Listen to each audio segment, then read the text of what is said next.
It's Sunday, October 27th, right now on 12 News at 10. We're finally feeling like fall this week as temperatures drop to the 70s. I'm also tracking some rain chances coming up in your weather impact forecast. I'm Gabriella Becerra in the newsroom. It's the final week leading to Election Day, and both campaigns are on the move with stops in battleground states, including Arizona. Tonight, we speak with a political expert who explains these last 9 days will be critical. It isn't just lower-income families struggling to pay their bills right now. The surprising number of high-income families living paycheck to paycheck. And we are introducing you to our champion of the week, making moves out here in Gilbert. 12 News at 10 starts now. And thank you for joining us on 12 News at 10. I'm Troy Hayden. Developing tonight, Phoenix police investigating an overnight shooting that left a man dead in central Phoenix. Police say it happened early this morning near 24th Street in Van Buren. When officers arrived, they found that man dead. And tonight, detectives are still trying to piece together the details of what happened. The name of the victim, the information on the shooter, not being released at this time. Another deadly shooting to tell you about, this one in Glendale. Police say this happened overnight near 43rd Avenue and Olive. The man had been shot several times right in front of a nearby home, and it's not clear if the man lived in that home. Police have not released information on a suspect here, so we're staying in contact with Glendale PD. When we get that information, we will bring it to you. Turning now to politics, both presidential candidates are on the move in the final stretch before Election Day, and that includes multiple stops again here in Arizona for both campaigns. 12 News journalist Gabriella Becerra joins me in studio with a look ahead at this last run to the finish line here, Gabby. Well, Troy, we know swing states are going to play a vital role in deciding this election, and those states, including Arizona, are where both campaigns will be spending a lot of time in this next week.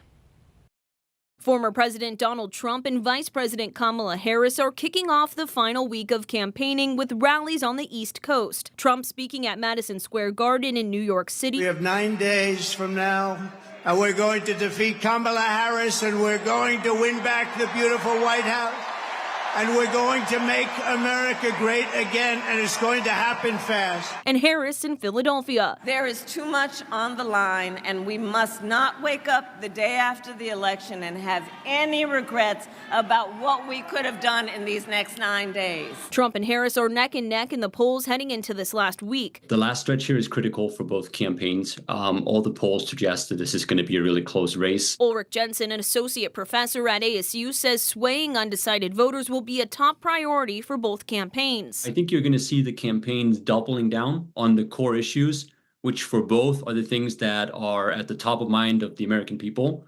The economy and immigration, I think, is going to be the two top issues here. A lot of that will take place in the battleground states, where both campaigns plan to spend much of the remaining 9 days. A big part of it for them is just being visible, right? They're going to want to have their faces out there. They're going to be visible. They want to be visible and close to the voters in the states that are ultimately going to be decisive for who's going to win. That includes Arizona. Both Trump and Harris are scheduled to visit on Halloween. Trump in Glendale at an event with Tucker Carlson, and Harris at a rally in Phoenix with musical guest Los Tigres del Norte. They're trying to sway what they think they have some sort of an in or competitive advantage. But whether that truly exists and to what extent they can harness that, I think it's hard to say. And a week is not a long time.